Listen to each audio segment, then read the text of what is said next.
Hello friends, by GPC class में आपનું સ્વાગત છે। મિત્રો આપણે ચર્ચા કરી રહ્યા છીએ ભૂગોળ વિશે। ભૂગોળની અંતર્ગત આપણે ચર્ચા કરી રહ્યા છીએ પૃથ્વી પરના વિવિધ ભૂમિ સ્વરૂપો। તો પૃથ્વી પર જે વિવિધ ભૂમિ સ્વરૂપોનું સર્જન થાય છે, પર્વતમાળાઓ હોય છે, જ્વાળામુખી પર્વત હોય છે અને ભૂકંપો આવતા હોય છે, એ વગેરે જેવી અસરો થાય છે। તેનું મૂળ કારણ હોય છે કે પૃથ્વીનું પેટાળ હોય છે, પેટાળમાં કંઈક ક્રિયા ચાલતી હોય છે, એટલે કે પૃથ્વીના પેટાળમાં કંઈક બળ એટલે કે આંતરિક બળ છે એ સંચાલિત થતું હોય છે। તો આંતરિક બળ કેવી રીતે સંચાલિત થતું હોય છે તેના આપણે સિદ્ધાંતોની ચર્ચા કરી રહ્યા છીએ અને તેના ભાગરૂપે આપણે આ વિડિયોમાં ચર્ચા કરીશું મિત્રો સમુદ્ર તળ પ્રસરણ સિદ્ધાંત અને પ્લેટ ટેક્ટોનિક સિદ્ધાંત છે। આ બંને સિદ્ધાંતોની આપણે અહીં ચર્ચા કરીશું। તો સર્વપ્રથમ આપણે જોઈએ સમુદ્ર તળ પ્રસરણ સિદ્ધાંત। આ સિદ્ધાંતના આપણે નામમાં જ જઈએ તો નામમાંથી જ આપણે સામાન્ય એટલે કે બેઝિક આઈડિયા આવી જાય છે। સમુદ્ર તળ એટલે કે ગહન સમુદ્ર હોય છે, સમુદ્રમાં આપણે ગહન ઊંડાઈ પર જઈએ છીએ ત્યાં તળ આવેલું છે, તો એ સમુદ્ર તળ પ્રસરણ, એ તળ છે એનું પ્રસરણ થઈ રહ્યું છે એટલે કે તળ છે એમાં સપાટીમાં વધારો થઈ રહ્યો છે, એવો કંઈક સિદ્ધાંત કહેવા માંગે છે। તે જોઈએ શું છે। તો સર્વપ્રથમ તો સમુદ્ર તળ પ્રસરણ સિદ્ધાંત છે 1961 માં હેરી હેસે રજૂ કર્યો। સમુદ્ર તળ પ્રસરણ સિદ્ધાંત કોને રજૂ કર્યો? તો એ હેરી હેસે રજૂ કર્યો। આ હેરી હેસે જે સિદ્ધાંત રજૂ કર્યો એ કોના ઉપર કાર્ય કરતો એટલે કે કોને આધાર રાખીને આને સિદ્ધાંત રજૂ કર્યો? તો તેને ઉષ્ણતા નયન પ્રવાહ સિદ્ધાંત હતો। ઉષ્ણતા નયન પ્રવાહ સિદ્ધાંત તેને આધાર રાખીને રજૂ કર્યો। જે ઉષ્ણતા નયન સિદ્ધાંત છે આર્થર હોમ્સ દ્વારા આપવામાં આવ્યો હતો, એટલે કે આર્થર હોમ્સનો ઉષ્ણતા નયનનો સિદ્ધાંત છે તેને આધાર પર રાખીને હેરી હેસે સમુદ્ર તળ પ્રસરણ સિદ્ધાંત 1961 માં રજૂ કર્યો। તો જોઈએ તેનો શું છે સિદ્ધાંત। તો સર્વપ્રથમ તો મિત્રો આપણે જે તમારી સમક્ષ જે આકૃતિ છે આ સમુદ્ર મેં અહીં આ સમુદ્ર દર્શાવવાની કોશિશ કરી છે। આ સમુદ્ર છે, સમુદ્રને આપણે સામાન્ય રીતે પેસિફિક મહાસાગર જોઈએ।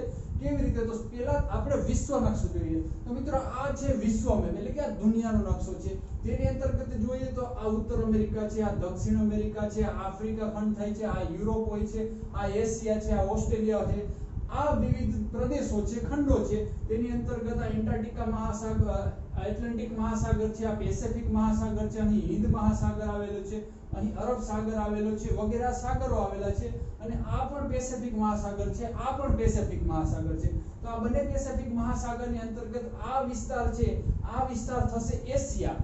આ વિસ્તાર છે મિત્રો એશિયા, એટલે સમુદ્ર તળ પ્રસરણ સિદ્ધાંતમાં સમુદ્રના કિનારે એટલે કે એશિયા છે, એશિયા બાદ અહીંથી પેસિફિક મહાસાગર શરૂ થાય છે, એટલે એશિયા પછી પેસિફિક મહાસાગર છે। આ પેસિફિક મહાસાગર આગળ અહીં આવે છે, અહીંયા પહોંચતા આ આવી જાય છે અમેરિકા, અમેરિકા ખંડ આવે છે। તો તેવી જ રીતે આ એશિયા, એશિયાથી આગળ જઈએ તો આ આખો પેસિફિક મહાસાગર છે અને આ અમેરિકા છે। આવી રીતે અહીં સમુદ્ર દર્શાવ્યો છે। આ સમુદ્રની અંતર્ગત આ સિદ્ધાંતને આપણે ચર્ચા કરીએ તો સમુદ્ર હોય છે, સમુદ્ર પછી ખંડીય છાજલી આવે છે, એટલે કે સમુદ્ર છે, સમુદ્ર કિનારાથી આપણે થોડાક આગળ જઈએ એટલે ખંડીય છાજલી આવે એટલે કે છીછરો સમુદ્ર હોય છે, ખંડીય છાજલી હોય છે। ને જેવી ખંડીય છાજલી 50 થી લઈને 200 કિલોમીટર સુધીના લંબાઈ વિસ્તારમાં ફેલાયેલી હોય છે। હવે ખંડીય છાજલીમાંથી સૌથી વધારે માછીમારી કરી શકાતી હોય છે, એટલે કે સૌથી વધારે માછલીઓ અહીં પ્રાપ્ત થતી હોય છે। ત્યારબાદ આ ખંડીય છાજલીથી આગળ વધીએ એટલે ગહન ઢોળાવ આવે એટલે કે સીધો જે પ્રકારનો ઢાળ જેવો વિસ્તાર આવે છે તેને કહેવાય છે ખંડીય ઢોળાવ, એટલે કે ગહન ઢોળાવ હોય છે સમુદ્રમાં। જેવો ઢોળાવ પૂરો થાય છે પછી ગહન સમુદ્ર આવે છે, એટલે આ સમુદ્રની સૌથી વધારે ઊંડાઈ કહેવામાં આવે છે તેને ગહન સમુદ્રી મેદાન કહેવામાં આવે છે, એટલે કે આવું એક મેદાન હોય છે સમુદ્રમાં। આ થયું સમુદ્ર, આ પ્રકારે એક સમુદ્ર હોય છે। હવે પૃથ્વીના પેટાળમાં મેગ્મા હોય છે, આપણે જાણીએ છીએ પૃથ્વીના પેટાળમાં લાવારસ હોય છે જેને આપણે મેગ્મા તરીકે પણ ઓળખીએ છીએ, એટલે આવી રીતે એક મેગ્મા ચેમ્બર હોય છે જ્યાં પૃથ્વીના પેટાળમાં મેગ્મા ચેમ્બર હોય છે। હવે મેગ્મા ચેમ્બરમાં સતત એટલે કે ખૂબ જ ગરમ પ્રકારનો લાવારસ પ્રવાહી હોય છે। તો ગરમ પ્રવાહી હોવાને લીધે અહીં ઉષ્ણતા નયન પ્રવાહ સિદ્ધાંત લાગુ પડે છે। ઉષ્ણતા નયન પ્રવાહ સિદ્ધાંત જે આર્થર હોમ્સે આપ્યો હતો। તો આ સિદ્ધાંત મુજબ શું થાય છે? તો જે આ મેગ્મા ચેમ્બરનું પ્રવાહી છે એ ગરમ છે, એટલે પોતાની ગરમી, પોતાના ઉચ્ચ તાપમાનને લીધે ત્યાંથી ઊંચું ઉઠે છે અને અહીં સમુદ્ર સપાટી પર અથડાય છે। એવી રીતે અહીંથી ઊંચું ઉઠે છે અને આ સપાટી પર અથડાય છે। આ સપાટી પાસેથી આ મેગ્મા છે લીક થાય છે, સપાટી પાસેથી મેગ્મા એટલે એક પ્રકારે લાવારસ લીક થાય છે અને સમુદ્ર તળ હોય છે, સમુદ્રી ગહન મેદાન હોય છે ત્યાં લાવારસ આવી રીતે છોડે છે, લાવારસ છૂટે છે। આ સિવાયનું જે વધારાનું છે એ વધારાનું આ ઉષ્ણતા નયન પ્રવાહ સિદ્ધાંત અનુસાર અહીં જેટલું બહાર નીકળી શકે લાવારસ એટલું બહાર નીકળશે, એ સિવાયનો આગળ વધશે, આગળ વધીને ફરી પાછો રાઉન્ડ મારીને અહીં આવી જશે. એવી જ રીતે અહીંથી આમ થશે, આગળ વધશે ને આવી રીતે અહીં આવી જશે. હવે આ થયો લાવારસ, એટલે કે ગહન સમુદ્રી મેદાન હોય છે ત્યાં લાવારસ નીકળે છે. લાવારસ સીધો જ પાણીના સંપર્કમાં આવે છે. પાણીના સંપર્કમાં આવવાથી મોટા પથ્થરો બની જાય છે. મોટા પથ્થર બનવાના કારણે આ પહાડ જેવી રચના થઈ જાય છે. એટલા જ માટે મિત્રો આ પેસિફિક મહાસાગર છે, આ આર્કટિક મહાસાગર, એટલાન્ટિક મહાસાગર છે, આ બંને મહાસાગરો છે, આમાં વચ્ચે આવી રીતે જ્વાળામુખી પર્વતમાળા જોવા મળે છે. કે અહીં જ્વાળામુખી પર્વતમાળા જોવા મળે છે. એવી રીતના પેસિફિક મહાસાગર છે એમાં પણ પર્વતમાળાઓ જોવા મળે છે. એ પર્વતમાળા હોવાનું કારણ આ સિદ્ધાંત છે. હવે આ સિદ્ધાંતનું શું કહેવું છે કે આ લાવારસ અહીંથી બહાર નીકળે છે, એટલે કે અહીં પથ્થરો બને છે, પર્વતો બને છે. એટલે આ બધો છે તાજો ભાગ હોય છે. આ શું હોય છે? તાજા ખડકો હોય છે અથવા તો તાજા પથ્થરો હોય છે. હવે આનું સિદ્ધાંતનું કહેવાનો મતલબ એવો છે કે અહીં લાવારસ સતત પથરાય છે, સતત અહીં પથરાય છે. આ જે વિસ્તાર છે, વિસ્તાર અહીંથી ફાટી રહ્યો છે. એટલે આ રીતે જોઈએ તો સમુદ્ર જે છે, સમુદ્ર તળ એનું પ્રસરણ થઈ રહ્યું છે. પ્રસરણ એટલે કે તેના તળિયામાં વધારો થઈ રહ્યો છે. આ સિદ્ધાંત એવું કહેવા માંગે છે. પરંતુ વાસ્તવમાં આપણે એવું જોવા મળતું નથી. સમુદ્ર તળ છે એના એટલે કે એનો વિસ્તાર છે એમાં કોઈ જ વધારો નથી થતો. તેનું કારણ શું છે? તો આ સિદ્ધાંતમાં આપણે ફરી આગળ વધીએ તો આ જે લાવારસના ખડકો છે, ખડકો, આ ખડકો અને ઉપરથી ખડકો એટલે કે જે વધારાના ખડકો છે એ ધીરે ધીરે આગળ વધે છે. ધીરે આગળ વધી અને જે ખંડીય ઢોળાવનો જે કિનારો આવે છે, કિનારા પાસે પહોંચે છે. તો કિનારા પાસે મિત્રો એક સમુદ્રી ખાઈ હોય છે, એટલે કે ફરી પાછી ત્યાં ખાઈ હોય છે, સમુદ્રી ખાઈ. હવે આ જે વધારાના ખડકો છે સમુદ્રી ખાઈમાં પ્રવેશ મેળવે છે, અહીંથી સમુદ્રી ખાઈમાં જાય છે અને સમુદ્રી ખાઈમાંથી ફરી પાછા ઉષ્ણતાનયનના સિદ્ધાંત અનુસાર ફરી પાછા મેગ્મા ચેમ્બરમાં આવી જાય છે. એટલે આવી રીતે સમુદ્ર તળ પ્રસરણનો સિદ્ધાંત કાર્ય કરે છે. જો આપણે અહીં સામાન્ય રીતે જોઈએ તો સમુદ્ર તળ છે એનું પ્રસરણ થવું જોઈતું હતું, પરંતુ સમુદ્રી ખાઈ છે, સમુદ્રી ખાઈમાં વધારાના ખડકો ફરી પાછા અંદર પહોંચી જાય છે. એટલે કે રીતે લાવારસમાંથી બનેલા ખડકો ફરી પાછા પેટાળમાં જાય છે. ફરી પેટાળમાં જઈને ફરી પાછા અહીં પહોંચે છે. વધારે ગરમીના સંપર્કમાં આવવાથી ફરી પાછા અહીંયા આવવાથી લાવારસ બની જાય છે. એટલે આવી રીતે સમુદ્રના તળિયામાં કંઈક પ્રક્રિયા ચાલતી હોય છે આવી રીતે. અને આ કારણે આપણે જોઈએ તો સમુદ્રનો કિનારો હોય છે, કિનારા વિસ્તાર, ત્યાં વધારે જૂના ખડકો એટલે કે સૌથી જૂના ખડકો હોય છે એ કિનારાના પ્રદેશમાં જોવા મળતા હોય છે. અને સૌથી તાજા ખડકોની આપણે વાત કરીએ તો સૌથી તાજા ખડકો અહીં જોવા મળતા હોય છે. એટલે કે સમુદ્રના મધ્ય ભાગ હોય છે ત્યાં તાજા ખડકો જોવા મળે છે, કારણ કે લાવારસ બને છે અને સીધા તાજા ખડકો છે. અહીં જૂના ખડકો એટલે કે વધારે આયુષ્ય ધરાવતા ખડકો જોવા મળે છે. શા માટે? આ તાજા ખડકો ધીરે ગતિમાન થઈને કિનારા સુધી આવતા હોય છે. કિનારે જે પહોંચ્યા હોય છે સૌથી વધારે આયુષ્ય ધરાવતા ખડકો હોય છે. એટલે એ સિદ્ધાંત છે સમુદ્ર તળ પ્રસરણનો સિદ્ધાંત છે, હેરી હેસ દ્વારા આપેલો સિદ્ધાંત. તેના આધારે સ્પષ્ટ થાય છે. આના આધારે જ સ્પષ્ટ થાય છે કે સમુદ્રમાં કેવી રીતે લાવારસની પર્વતમાળાઓ આવેલી છે, લાવારસનો કેવી રીતે ઉદ્ગમ થાય છે, સમુદ્ર છે, સમુદ્રના મધ્યમાં કેવી રીતે પહાડીઓ છે તેનું નિર્માણ થતું હોય છે, વગેરે આ સિદ્ધાંત દ્વારા સ્પષ્ટ થાય છે. તો આ સિદ્ધાંત હતો સમુદ્ર તળ પ્રસરણનો સિદ્ધાંત. હવે આ સિદ્ધાંત પછી આપણે ફરી પાછો હેરી હેસે બીજો સિદ્ધાંત આપ્યો છે, તેને કહેવામાં આવે છે પ્લેટ ટેક્ટોનિકનો સિદ્ધાંત. પ્લેટ ટેક્ટોનિકનો સિદ્ધાંત જે હેરી હેસ દ્વારા 1960 માં આપવામાં આવ્યો હતો. એટલે કે આ સિદ્ધાંત હેરી હેસ દ્વારા જ 1960 માં આપવામાં આવ્યો હતો. આ સિદ્ધાંત શું છે? પ્લેટ ટેક્ટોનિક એટલે કે પૃથ્વીનું પેટાળ છે, પેટાળમાં પ્લેટો આવેલી છે અથવા તો ભૂતકતી પણ આપણે તેને કહી શકીએ. પ્લેટો અથવા તો ભૂતકતી આવેલી છે. એ ભૂતકતીઓ છે, આ પ્લેટો છે, એકબીજાને સમાંતર કંઈક ગતિઓ સાપેક્ષમાં કંઈક ગતિ કરે છે. તેના આધારે પૃથ્વીનું બાહ્ય ક્ષેત્ર છે, બાહ્ય સ્વરૂપ છે એનું સર્જન થતું હોય છે. આવી કંઈક હેરી હેસે વાત કરી. તો હેરી હેસે આ વાત કરી પહેલા આપણે પ્લેટો વિશે થોડીક માહિતી મેળવી લઈએ. તો પ્લેટો છે મિત્રો આ મુજબ 7 મુખ્ય પ્લેટો આવેલી છે. પૃથ્વીનું પેટાળ છે, પેટાળમાં 7 મુખ્ય પ્લેટો આવેલી છે અને 20 છે ગૌણ પ્લેટો આવેલી છે. 20 ગૌણ પ્લેટો છે. 7 મુખ્ય પ્લેટો અને 20 ગૌણ પ્લેટો આવેલી છે. અને મિત્રો આ પ્લેટો એસ્થોનોસ્ફિયર ઉપર ધીરે ગતિશીલ હોય છે. એસ્થોનોસ્ફિયર એટલે એક પ્રકારનું જે લાવારસ હોય છે, પ્રવાહી હોય છે. પ્રવાહી ઉપર આ પ્લેટો તરતી હોય છે અને આ પ્લેટો ધીરે ગતિશીલ થતી હોય છે. અને આ પ્લેટો ગતિશીલ થવાના લીધે પ્લેટો એકબીજાથી દૂર જતી હોય છે, એકબીજાને સાપેક્ષે અથડાતી હોય છે. આના કારણે પૃથ્વીનું જે બાહ્ય સ્વરૂપ છે ત્યાં વિવિધ પ્રકારના સ્વરૂપોનું સર્જન થતું હોય છે. તો આ 7 મુખ્ય પ્લેટો કઈ છે તેની આપણે ચર્ચા કરી. 7 મુખ્ય પ્લેટો. તો મિત્રો આ વિશ્વનો નકશો છે. આ વિશ્વ છે. વિશ્વની અંતર્ગત આ છે ઉત્તર અમેરિકા, આ છે દક્ષિણ અમેરિકા, આ છે આફ્રિકા ખંડ, અહીં એટલો થશે યુરોપ, એ સિવાયનો આ થશે આફ્રિકા, આ થશે ઓસ્ટ્રેલિયા, આ થશે એન્ટાર્કટિકા. આ થયો વિશ્વ નકશો. હવે અહીં પેસિફિક મહાસાગર આવે છે, અહીં હિન્દ મહાસાગર આવે છે, અહીં આર્કટિક મહાસાગર આવેલો છે, આ વિવિધ સાગરો આવેલા છે, અહીં અરબ સાગર આવેલો છે.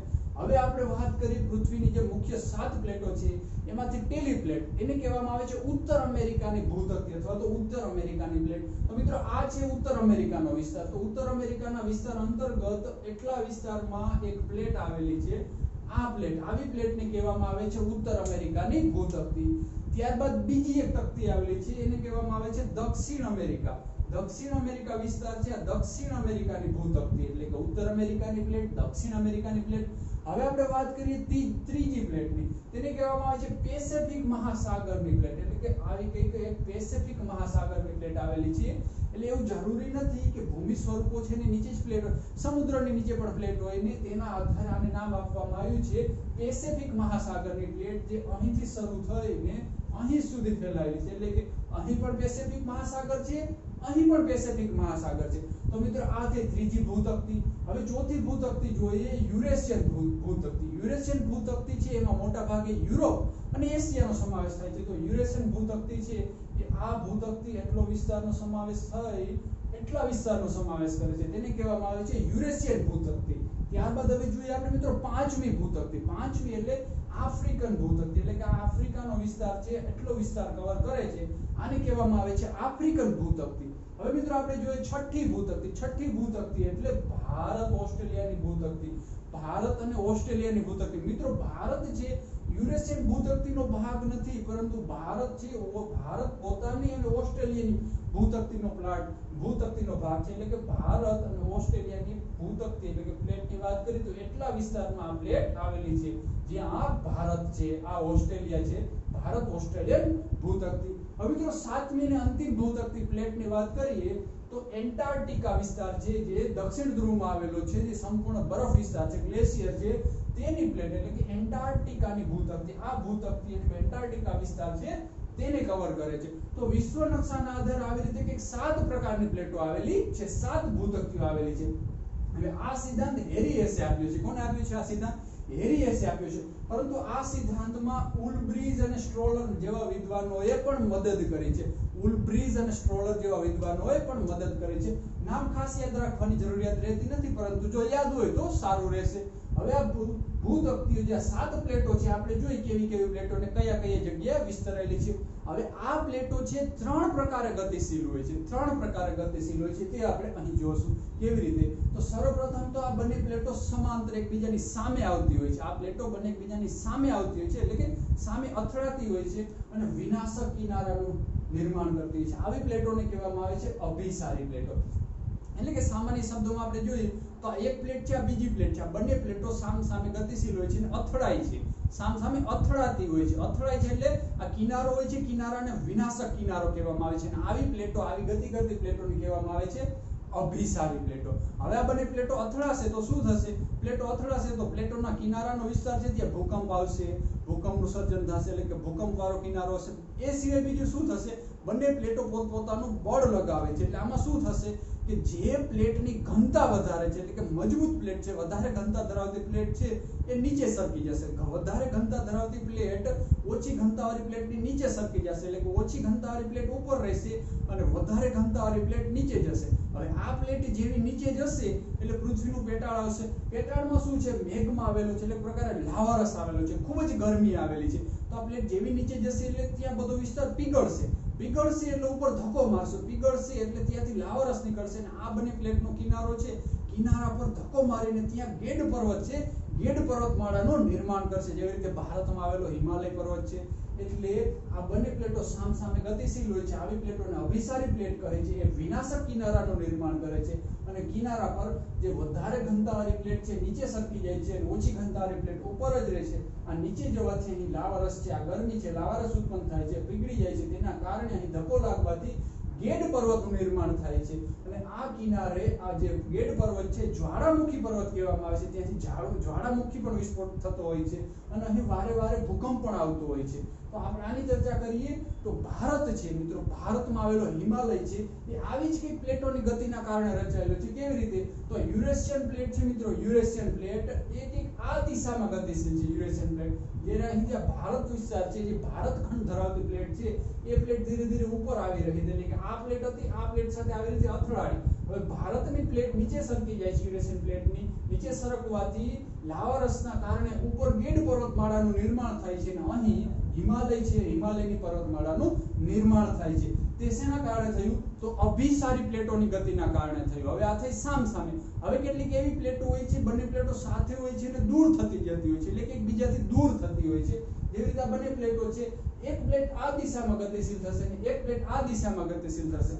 આવી પ્લેટોને કહેવામાં આવે છે અપસારી પ્લેટો. આ પ્લેટ હતી અભિસારી, આ પ્લેટોને કહેવામાં આવે છે અપસારી, એટલે કે એકબીજાથી દૂર અપાકર્ષિત થતી પ્લેટો. આકર્ષિત નહીં, અપાકર્ષિત થતી પ્લેટો એટલે અપસારી પ્લેટો. હવે અહીં શું થશે?